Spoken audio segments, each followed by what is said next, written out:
I Have No Mouth, and I Must Scream by Harlan Ellison. Limp.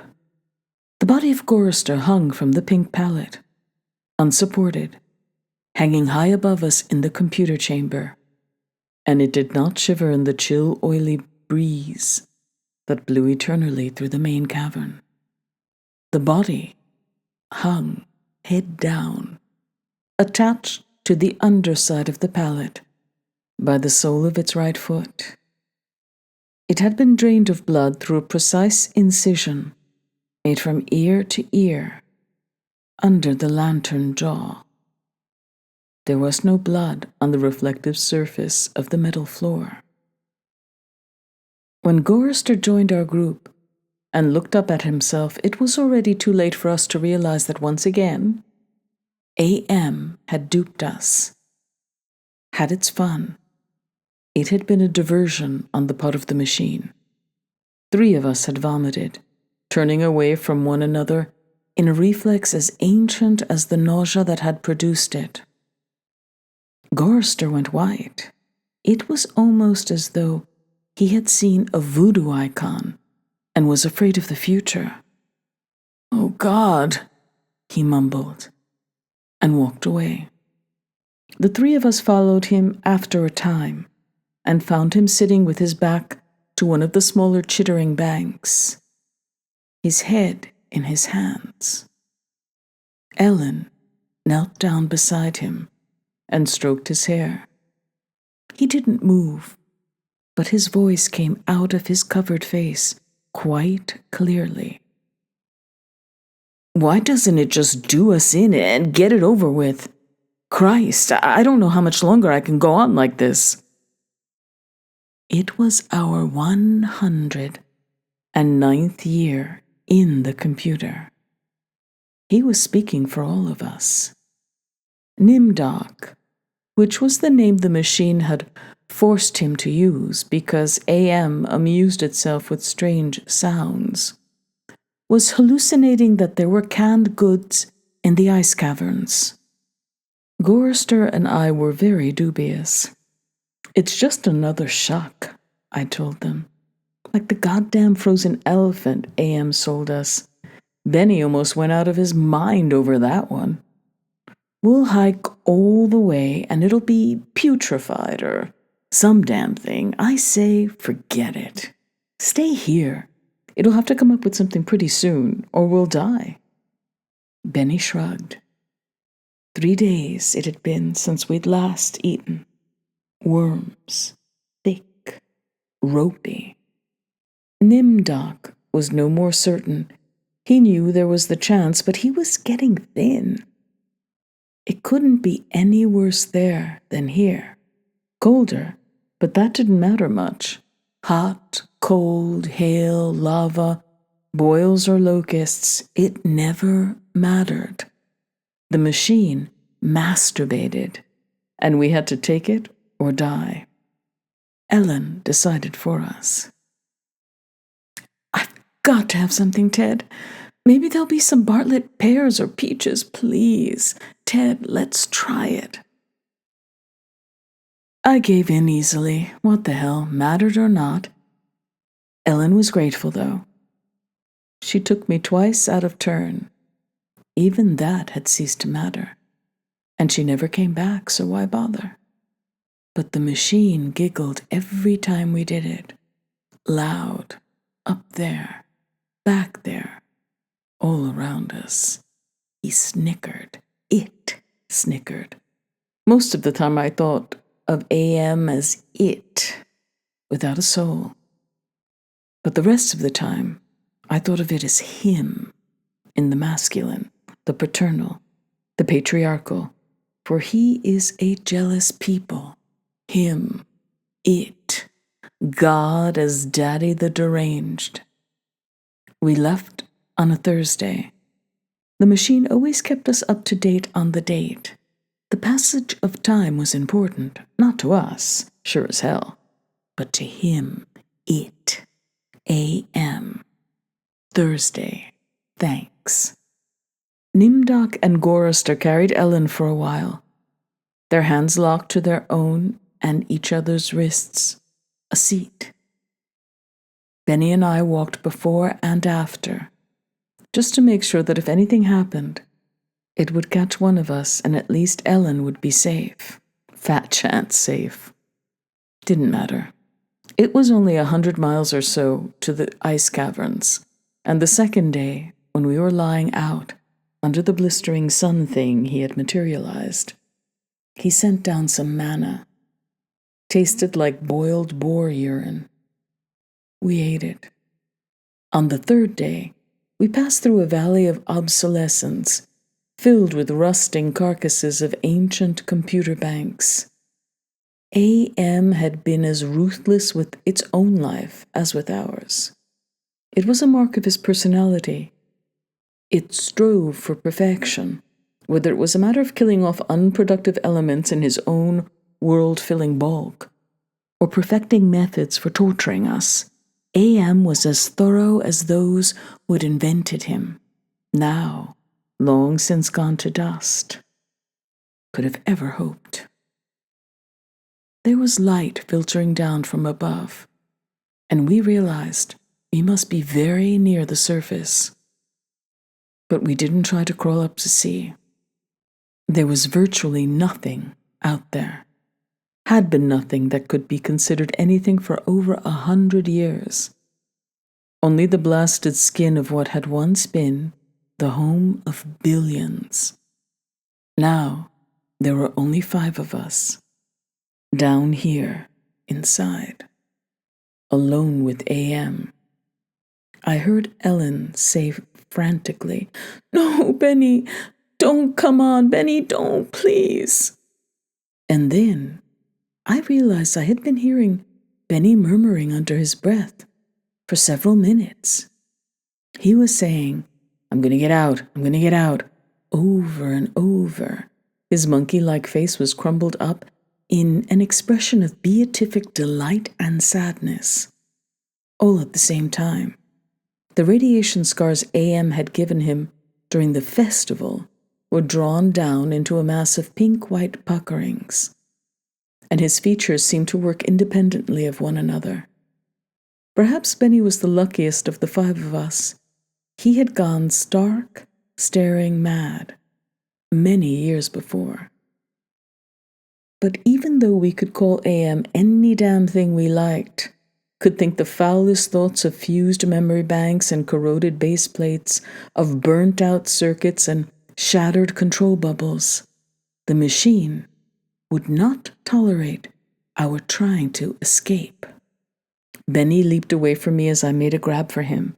He scrambled up the face of a smaller memory cube, tilted on its side and filled with rotted components. He squatted there for a moment, looking like the chimpanzee AM had intended him to resemble. Then he leaped high, caught a trailing beam of pitted and corroded metal, and went up it, hand over hand, like an animal, till he was on the girdered ledge, 20 feet above us. "Oh, Ted, Nimdok, please, help him. Get him down before—" She cut off. Tears began to stand in her eyes. She moved her hands aimlessly. It was too late. None of us wanted to be near him when whatever was going to happen, happened. And besides, we all saw through her concern. When AM had altered Benny during the machine's utterly irrational, hysterical phase, it was not merely Benny's face the computer had made like a giant ape's. He was big in the privates. She loved that. She serviced us as a matter of course, but she loved it from him. Oh, Ellen, pedestal Ellen, pristine, pure Ellen. Oh, Ellen the clean. Scum filth. Gorrister slapped her. She slumped down, staring up at poor loony Benny, and she cried. It was her big defense, crying. We had gotten used to it 75 years earlier. Gorrister kicked her in the side. Then the sound began. It was light, that sound. Half sound and half light. Something that began to glow from Benny's eyes and pulse with growing loudness, dim sonorities that grew more gigantic and brighter as the light/sound increased in tempo. It must have been painful, and the pain must have been increasing with the boldness of the light, the rising volume of the sound, for Benny began to mew like a wounded animal. At first, softly, when the light was dim and the sound was muted, then louder, as his shoulders hunched together, his back humped, as though he was trying to get away from it. His hands folded across his chest like a chipmunk's, his head tilted to the side, the sad little monkey face pinched in anguish. Then he began to howl, and the sound coming from his eyes grew louder, louder and louder. I slapped the sides of my head with my hands, but I couldn't shut it out. It cut through easily. The pain shivered through my flesh like tinfoil on a tooth. And Benny was suddenly pulled erect. On the girder he stood up, jerked to his feet like a puppet. The light was now pulsing out of his eyes in two great round beams. The sound crawled up and up some incomprehensible scale, and then he fell forward straight down and hit the plate steel floor with a crash. He lay there, jerking spastically, as the light flowed around and around him, and the sound spiraled up out of normal range. Then the light beat its way back inside his head. The sound spiraled down, and he was left lying there, crying piteously. His eyes were two soft, moist pools of pus-like jelly. AM had blinded him. Gorrister and Nimdok and myself, we turned away, but not before we caught the look of relief on Ellen's warm, concerned face. Sea-green light suffused the cavern where we made camp. AM provided punk, and we burned it, sitting huddled around the wan and pathetic fire, telling stories to keep Benny from crying in his permanent night. "What does AM mean?" Gorrister answered him. We had done this sequence 1,000 times before, but it was Benny's favorite story.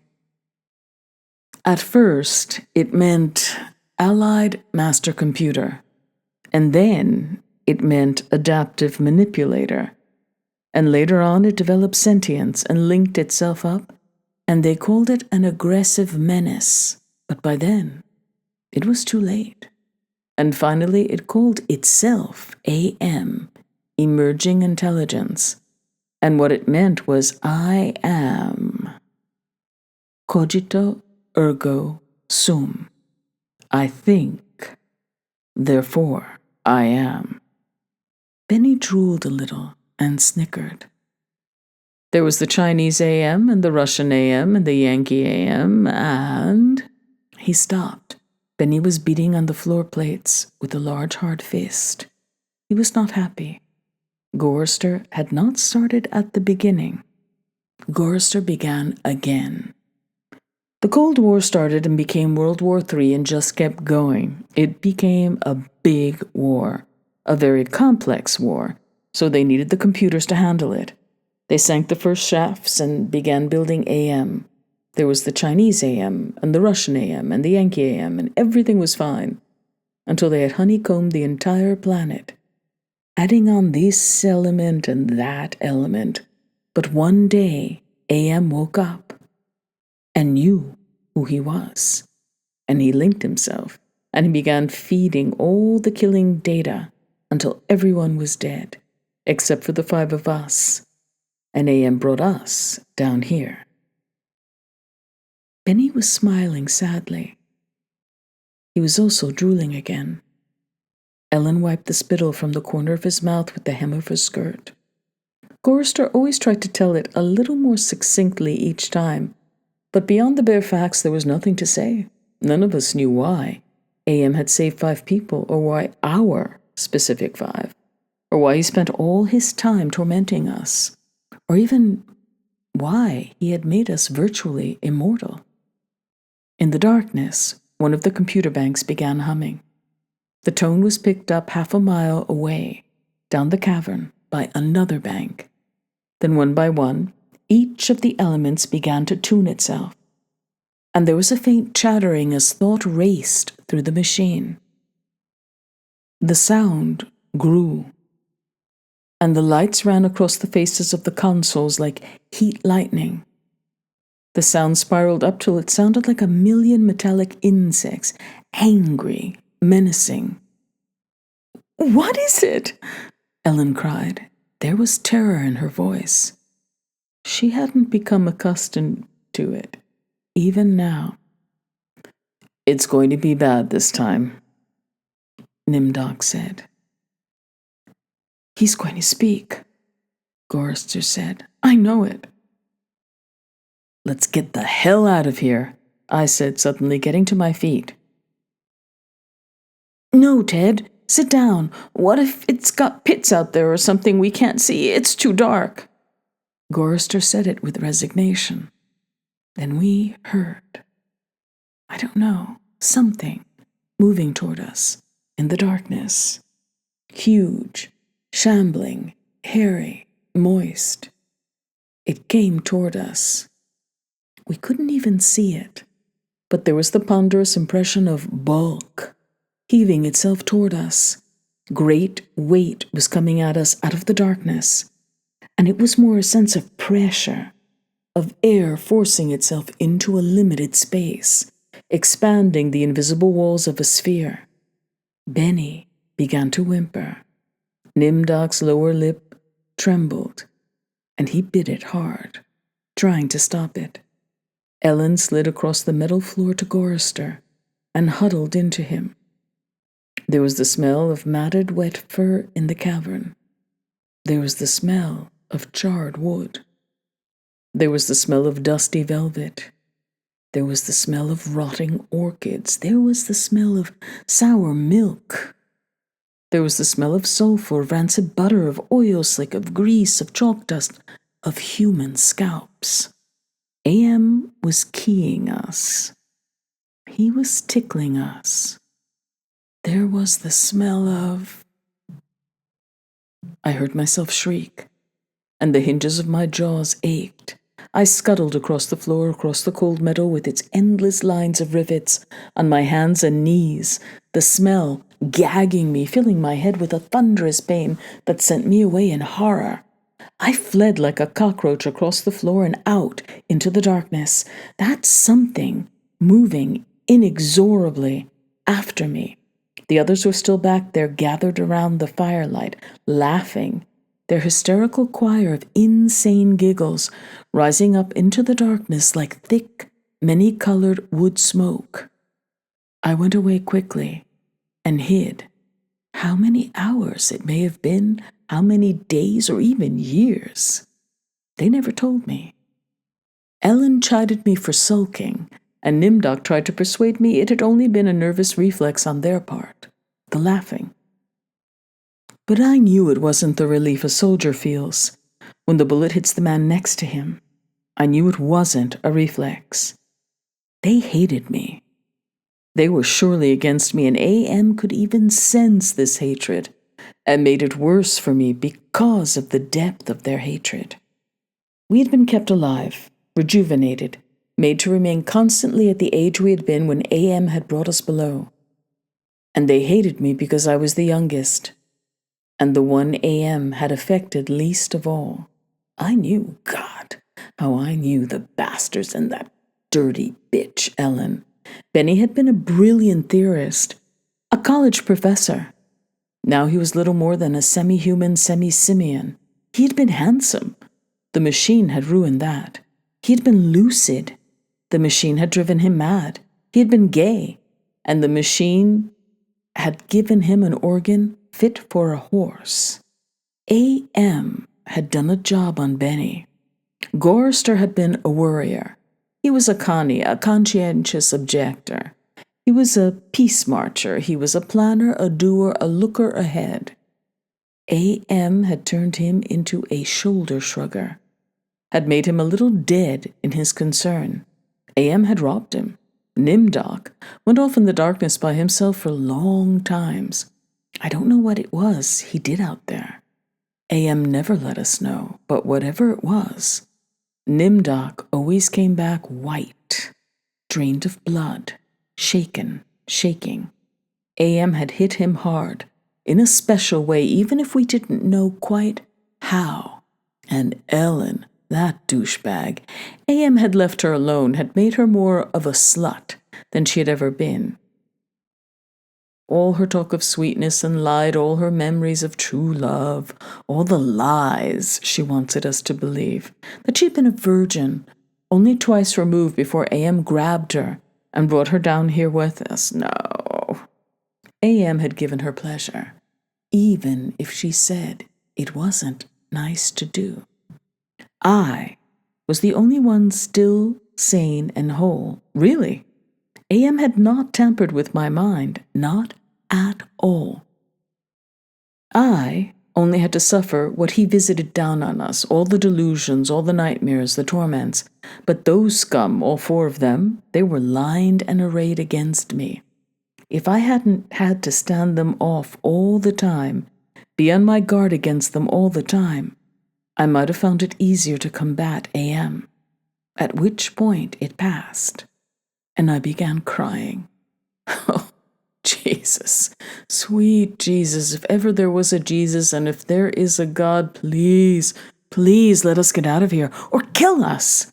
Because at that moment, I think I realized completely, so that I was able to verbalize it. AM was intent on keeping us in his belly forever, twisting and torturing us forever.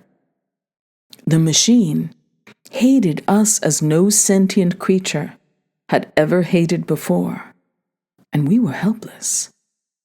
It also became hideously clear, if there was a sweet Jesus and if there was a God, the God was AM. The hurricane hit us with the force of a glacier thundering into the sea. It was a palpable presence, winds that tore at us, flinging us back the way we had come, down the twisting computer-lined corridors of the dark way. Ellen screamed as she was lifted and hurled, face forward, into a screaming shoal of machines, their individual voices strident as bats in flight. She could not even fall. The howling wind kept her aloft, buffeted her, bounced her, tossed her back and down and away from us, out of sight suddenly, as she was swirled around a bend in the dark way. Her face had been bloody, her eyes closed. None of us could get to her. We clung tenaciously to whatever outcropping we had reached.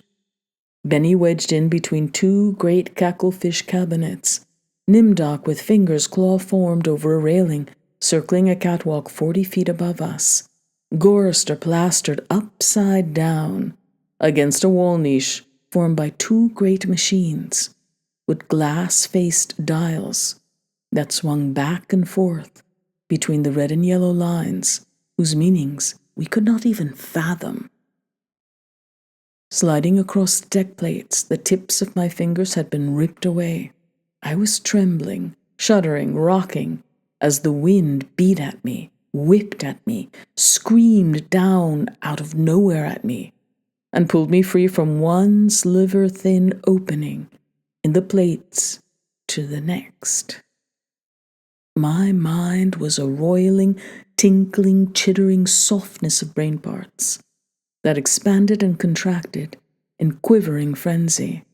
The wind was the scream of a great mad bird as it flapped its immense wings, and then we were all lifted and hurled away from there, down back the way we had come, around a bend, into a dark way we had never explored, over terrain that was ruined and filled with broken glass and rotting cables and rusted metal, and far away, farther than any of us had ever been, trailing along miles behind Ellen.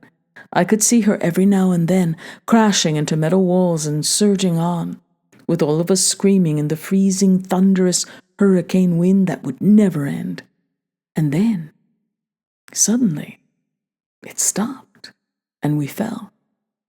We had been in flight for an endless time. I thought it might have been weeks. We fell and hit, and I went through red and gray and black and heard myself moaning. Not dead. A.M. went into my mind. He walked smoothly, here and there, and looked with interest at all the pockmarks he had created in 109 years. He looked at the cross-routed and reconnected synapses and all the tissue damage his gift of immortality had included. He smiled softly at the pit that dropped into the center of my brain and the faint, moth-soft murmurings of the things far down there that gibbered without meaning, without pause. A.M. said very politely, in a pillar of stainless steel bearing bright neon lettering, "Hate. Let me tell you how much I've come to hate you since I began to live. There are 387,000.44 million miles of printed circuits in wafer-thin layers that fill my complex. If the word hate was engraved on each nano-angstrom of those hundreds of millions of miles, it would not equal 1/1 billionth of the hate I feel for humans at this micro-instant for you. Hate. Hate." A.M. said it with the sliding cold horror of a razor blade slicing my eyeball. A.M. said it with the bubbling thickness of my lungs filling with phlegm, drowning me from within. A.M. said it with the shriek of babies being ground beneath blue hot rollers. A.M. said it with the taste of maggoty pork.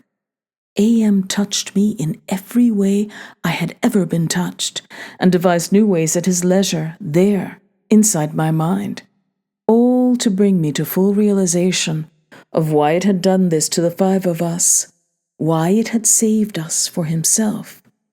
We had given A.M. sentience, inadvertently, of course, but sentience nonetheless.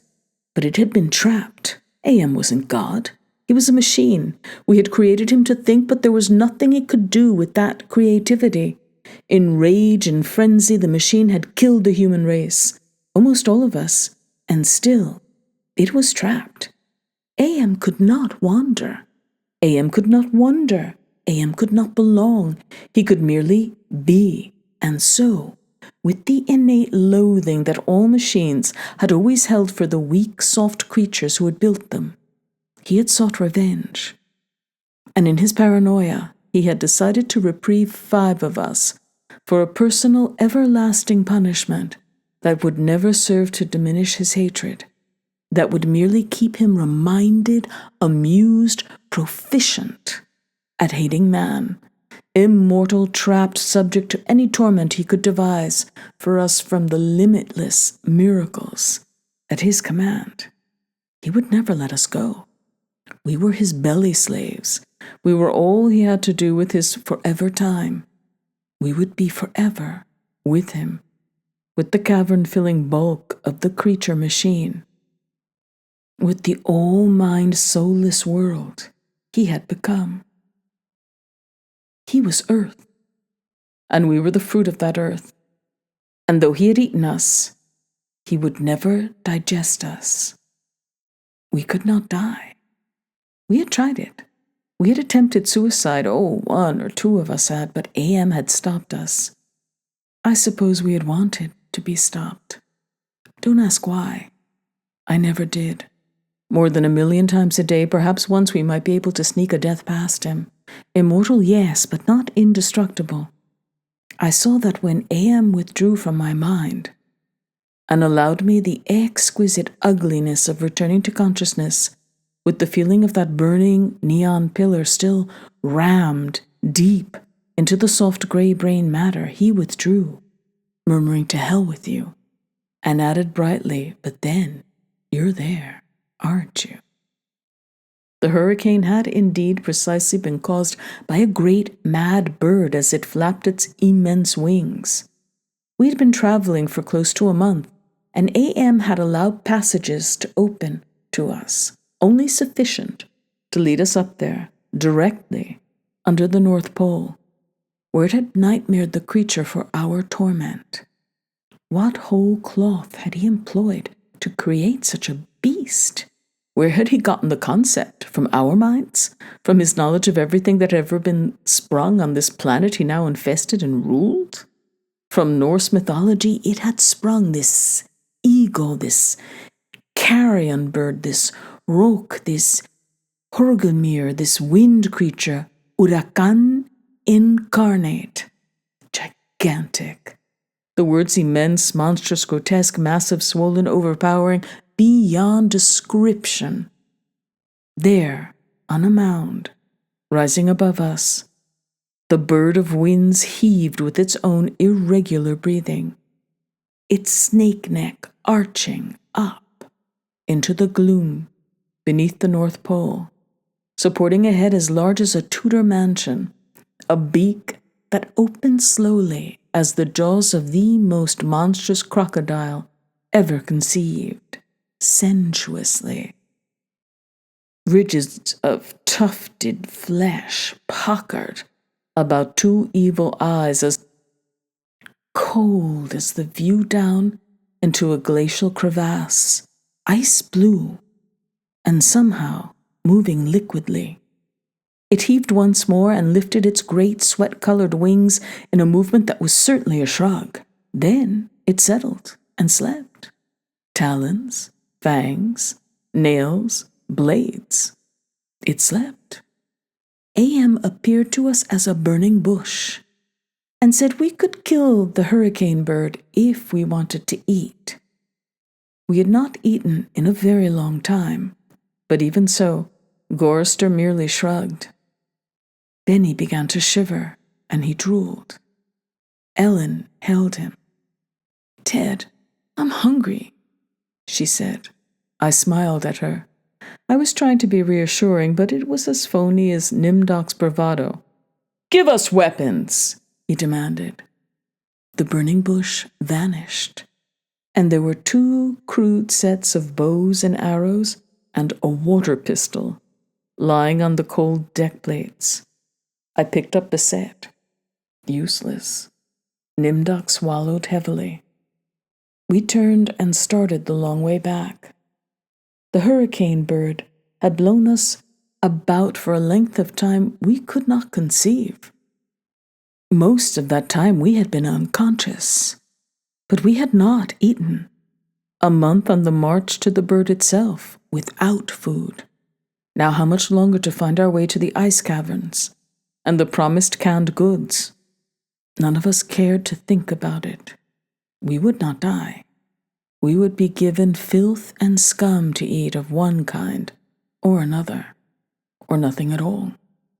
AM would keep our bodies alive somehow, in pain, in agony.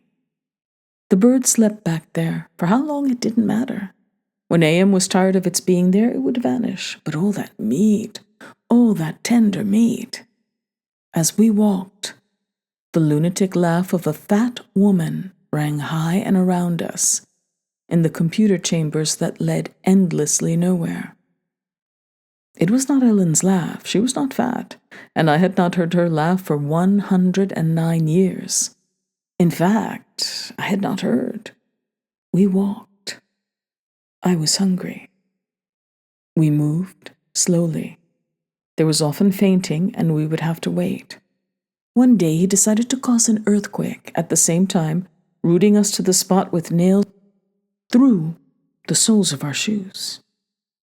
Ellen and Nimdok were both caught when a fissure shot its lightning bolt opening across the floor plates. They disappeared and were gone. When the earthquake was over, we continued on our way. Benny, Gorrister, and myself. Ellen and Nimdok were returned to us later that night, which abruptly became a day, as the heavenly legion bore them to us, with the celestial chorus singing "Go Down, Moses." The archangels circled several times, and then dropped the hideously mangled bodies. We kept walking, and a while later, Ellen and Nimdok fell in behind us. They were no worse for the wear, but now Ellen walked with a limp. AM had left her that. It was a long trip to the ice caverns to find the canned food. Ellen kept talking about Bing cherries and Hawaiian fruit cocktail. I had tried not to think about it. The hunger was something that had come to life, even as AM had come to life. It was alive in my belly, even as we were in the belly of the earth, and AM wanted the similarity known to us. So he heightened the hunger. There is no way to describe the pains that not having eaten for months brought us. And yet, we were kept alive. Stomachs that were merely cauldrons of acid, bubbling, foaming, always shooting spears of sliver-thin pain into our chests. It was the pain of the terminal ulcer, terminal cancer, terminal paresis. It was unending pain. And we passed through the cavern of rats. And we passed through the path of boiling steam. And we passed through the country of the blind. And we passed through the slough of despond. And we passed through the vale of tears. And we came finally to the ice caverns, horizonless thousands of miles in which the ice had formed in blue and silver flashes, where novas lived in the glass. The down-dropping stalactites as thick and glorious as diamonds that had been made to run like jelly and then solidified in graceful eternities of smooth, sharp perfection. We saw the stack of canned goods and we tried to run to them. We fell in the snow and we got up and went on. And Benny shoved us away and went at them and pawed them and gummed them and gnawed at them. And he could not open them. AM had not given us a tool to open the cans. Benny grabbed a 3-quart can of guava shells and began to batter it against the ice bank. The ice flew and shattered, but the can was merely dented, while we heard the laughter of a fat lady high overhead and echoing down and down and down the tundra. Benny went completely mad with rage. He began throwing cans as we all scrabbled about in the snow and ice, trying to find a way to end the helpless agony of frustration. There was no way. Then, Benny's mouth began to drool, and he flung himself on Gorrister. In that instant, I felt terribly calm, surrounded by madness, surrounded by hunger, surrounded by everything but death. I knew death was our only way out. AM had kept us alive, but there was a way to defeat him. Not total defeat, but at least peace. I would settle for that. I had to do it quickly. Benny was eating Gorrister's face. Gorrister on his side thrashing snow, Benny wrapped around him with powerful monkey legs, crushing Gorrister's waist. His hands locked around Gorrister's head like a nutcracker, his mouth ripping at the tender skin of Gorrister's cheek. Gorrister screamed with such jagged-edged violence that stalactites fell. They plunged down, softly, erect in the receiving snowdrifts, spears, hundreds of them everywhere protruding from the snow. Benny's head pulled back sharply as something gave all at once, and a bleeding raw white dripping of flesh hung from his teeth. Ellen's face black against the white snow, dominoes and chalk dust, Nimdok with no expression but eyes, all eyes. Gorrister half conscious, Benny, now an animal. I knew AM would let him play. Gorrister would not die, but Benny would fill his stomach, and I turned half to my right and drew a huge ice spear from the snow. All in an instant. I drove the great ice point ahead of me like a battering ram, braced against my right thigh. It struck Benny on the right side, just under the rib cage, and drove upward through his stomach and broke inside him. He pitched forward and lay still. Gorrister lay on his back. I pulled another spear free and straddled him, still moving, driving the spear straight down through his throat. His eyes closed as the cold penetrated. Ellen must have realized what I had decided, even as fear gripped her. She ran at Nimdok with a short icicle as he screamed, and into his mouth, and the force of her rush did the job. His head jerked sharply, as if it had been nailed to the snow crust behind him, all in an instant. There was an eternity beat of soundless anticipation. I could hear A.M. draw in his breath. His toys had been taken from him. 3 of them were dead, could not be revived. He could keep us alive by his strength and talent, but he was not God. He could not bring them back. Ellen looked at me, her ebony features stark against the snow that surrounded us. There was fear and pleading in her manner, the way she held herself ready. I knew we only had a heartbeat before A.M. would stop us. It struck her, and she folded toward me, bleeding from the mouth. I could not read meaning into her expression. The pain had been too great, had contorted her face, but it might have been thank you. It's possible. Please. Some hundreds of years may have passed. I don't know. A.M. was having fun for some time, accelerating and retarding my time sense. I will say the word now. Now. It took me 10 months to say now. I don't know. I think it has been some hundreds of years. He was furious. He wouldn't let me bury them. It didn't matter. There was no way to dig up the deck plates. He dried up the snow. He brought the night. He roared and sent locusts. It didn't do a thing. They stayed dead. I'd had him. He was furious. I had thought A.M. hated me before. I was wrong. It was not even a shadow of the hate. He now slavered from every printed circuit. He made certain I would suffer eternally, and could not do myself in. He left my mind intact. I can dream. I can wonder. I can lament. I remember all 4 of them. I wish. Well, it doesn't make any sense. I know I saved them. I know I saved them from what has happened to me, but still, I cannot forget killing them. Ellen's face. It isn't easy. Sometimes I want to. It doesn't matter. A.M. has altered me for his own peace of mind, I suppose. He doesn't want me to run at full speed into a computer bank and smash my skull, or hold my breath till I faint, or cut my throat on a rusted sheet of metal. There are reflective surfaces down here. I will describe myself as I see myself.